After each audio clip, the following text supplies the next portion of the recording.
ഓണം കഴിഞ്ഞാ പിന്നെ എന്തൊരു സങ്കടാന്നറിയ എല്ലാവർക്കും. പിന്നെ അടുത്ത കൊല്ലത്തെ ഓണത്തിന് വേണ്ടിയുള്ള കാത്തിരിപ്പ.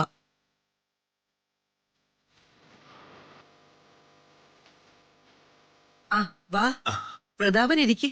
ആ നിങ്ങളെല്ലാവരും ഇരിക്കുക. ആ ഇരിക്കും മോളെ. എന്തായിരുന്നു ഇവിടെ സംഗീത സദസ്സിലായിരുന്നോ? സംഗീത സദസ്സും സാഹിത്യ സദസ്സും എന്നല്ല, ഞങ്ങള് പഴയ കാലത്തെ ഓണത്തെ കുറിച്ച് പറയായിരുന്നു. ഇത്തവണത്തെ ഓണം എത്തിയല്ലോ. ഇപ്പൊ ഈ കുടുംബത്തിൽപ്പെട്ട എല്ലാരും ഉണ്ട്. ആ ബോംബ് ഇപ്പൊ പൊട്ടിക്കമ്മേ. ബോംബിടാൻ തന്നെയാടാ എന്റെയും തീരുമാനം.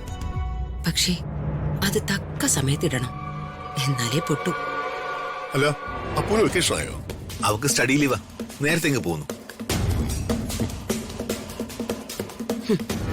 അവളുടെ ഒരു സ്റ്റഡി ലീവ്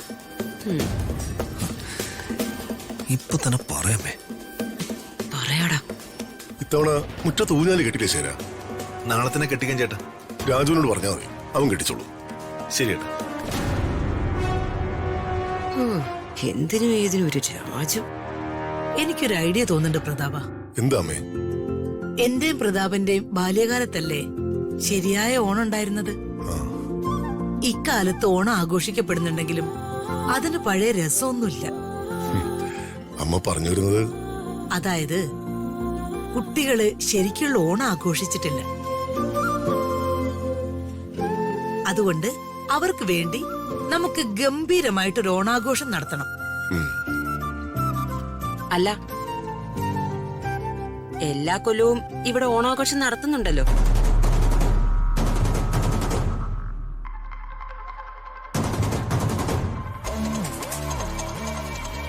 അല്ല, ഞാൻ പറഞ്ഞത്.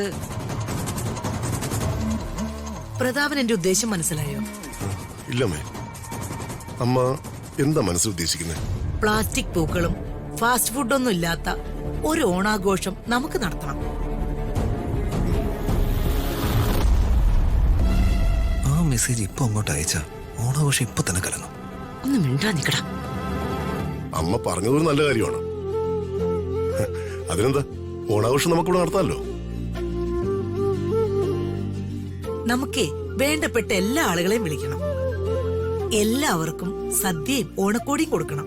തീർച്ചയായും, അത് എനിക്ക് സന്തോഷമുള്ള കാര്യമല്ലേ. നമുക്ക് അമ്മ പറയുന്ന പോലെ തന്നെ ചെയ്യാം. ശരി ചേട്ടാ. ഓണാഘോഷത്തിന് വിളിക്കേണ്ടവരുടെ ലിസ്റ്റ് എത്രയും പെട്ടെന്ന് തയ്യാറാക്കണം. ശരി ഏട്ടാ.